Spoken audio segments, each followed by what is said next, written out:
Not many actresses have attracted the amount of attention Marlene Dietrich attracted during her life, and even death. She is fondly remembered mainly for her humanitarian efforts during the war, and at her funeral, the officiating priest had remarked she lived like a soldier and would like to be buried like a soldier. And even her coffin was military style. She lived a truly incredible life, which is why today we are going to be talking about the life, career, and death of Marlene Dietrich, her dedication to the fight against Nazism, and how she strove to make the world a better place. Before we go on, remember to subscribe to this channel so that amazing stuff like this doesn't pass you by. All done? Let's get the party started! Early life. She was born on 27th of December 1901 to Louis Erich Otto Dietrich, a police lieutenant, and Wilhelmina Elisabeth Josephine, who was from a wealthy Berlin family that dealt in jewelry and clockmaking. She has a sister, Elizabeth, who was a year older than she was. At the age of 6, she lost her father, and her father's best friend, Edward von Losch, a first lieutenant in the Grenadiers, courted her mother and married her. But he never adopted the Dietrich girls, so they didn't have to change their surname. He died 2 years later from injuries sustained during the First World War, leaving her mother to take care of the girls, with a pretty fortune. Did you know that Dietrich wasn't born Marlene? Her family nicknamed her Leen or Lena, and at the age of 11, she combined her first two names, Marie and Magdalene, to form the name Marlene, and it has stuck since then. In 1918, she graduated from the Victoria Louise Schule, known today as Goethe Gymnasium, and developed a liking for poetry and music, with a special interest in the violin. But a wrist injury crushed her hopes of becoming a concert violinist. She still got a job playing the violin in the pit orchestra, but she got fired, barely 4 weeks later. This was a wake-up call that turned her interest towards acting instead. For someone who had no talent acting, stay tuned as we reveal how she managed to conquer the industry successfully. Career. She started out as a chorus girl on tour for vaudeville-style entertainments. Then she auditioned for Max Reinhardt's Drama Academy, which was unsuccessful. But she did, however, get to work in his theaters as a chorus girl and played small roles in dramas.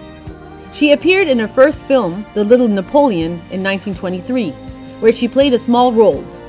In the same year, she was offered a role in Tragedy of Love, another small role, but a very important one, because that is where she met her husband, Rudolf Seiber. She continued to appear in several other movies and was slowly gaining recognition on the silver screens, first for her incredible beauty and then her acting performance. She continued to learn over the years and was soon handed a few important roles. Her big break came in 1929, when she was spotted by the renowned Joseph von Sternberg in a Berlin cabaret. She passed her screen test and was offered the major role of a cabaret singer in The Blue Angel in 1930. The film was a huge success, which prompted von Sternberg to take her to Hollywood, the place where stars were made. She signed a contract with him under Paramount Pictures, which allowed him to produce all her movies and generally be in charge of her career. After her first Hollywood film, Morocco, her career soared like a rocket on hydrogen fuel, and soon enough she was named the highest earning actress of her time. Von Sternberg was the catalyst of her successful career, as he coached her into the amazing actress she became, working effectively to create the image of the mysterious yet glamorous femme fatale. She had to put up with his sometimes overbearing attitude and numerous directions, which a number of other performers had run away from. He put her on rigorous routines that made her lose weight, and selected the roles she appeared in. As annoying as it seemed, it was working, so she stuck with it. Their most successful film together was Shanghai Express, which was later named the highest grossing film of the year.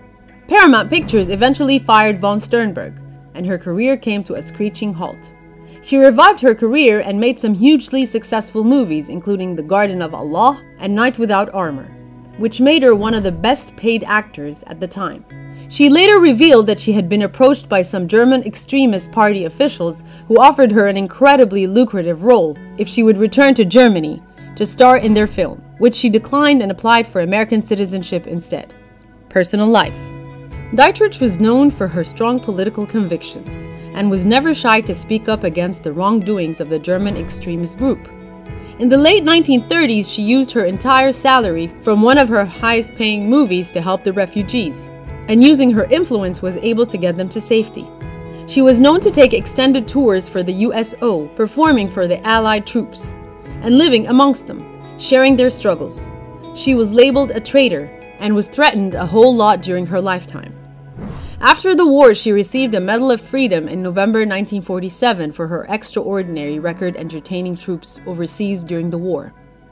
Aside from her countrymen, everyone loved Dietrich for her selfless service. She received several other medals equivalent to the Medal of Honor from countries like France and Israel, with several other awards from the US government. She was married to von Sternberg, with whom she had a child. They only lived together for 3 years, but remained married until his death in 1976. She is known for her several relations, especially with co-star and directors, male and female alike. She had an exquisite style, and was known for wearing trousers frequently.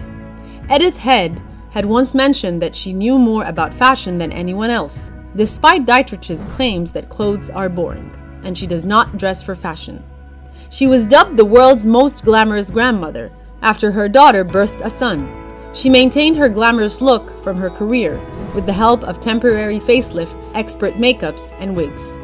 Last years and death. She suffered a series of leg fractures during the final years of her career as a stage performer, one of which left her bedridden. She spent the last 13 years of her life in her house, where only a select few were allowed to come see her. She kept in contact with her friends and associates through letter writing and telephone calls, and was still actively involved in politics. Her daughter and grandson revealed that she racked up telephone bills of almost $3,000 monthly. She died on May 6, 1992, from kidney failure at the age of 90. Her funeral was packed full of guests, including dignitaries from several countries. Her coffin was draped with the French flag and American flag, in honor of her contributions. She was laid to rest in Berlin, close to the grave of her mother, near the house where she was born, as per her wishes. And with this, we have come to the end of today's video. Let us know how much you enjoyed this video in the comments below, and do not forget to leave a like and subscribe to this channel for more amazing stuff. See you next time, and stay safe.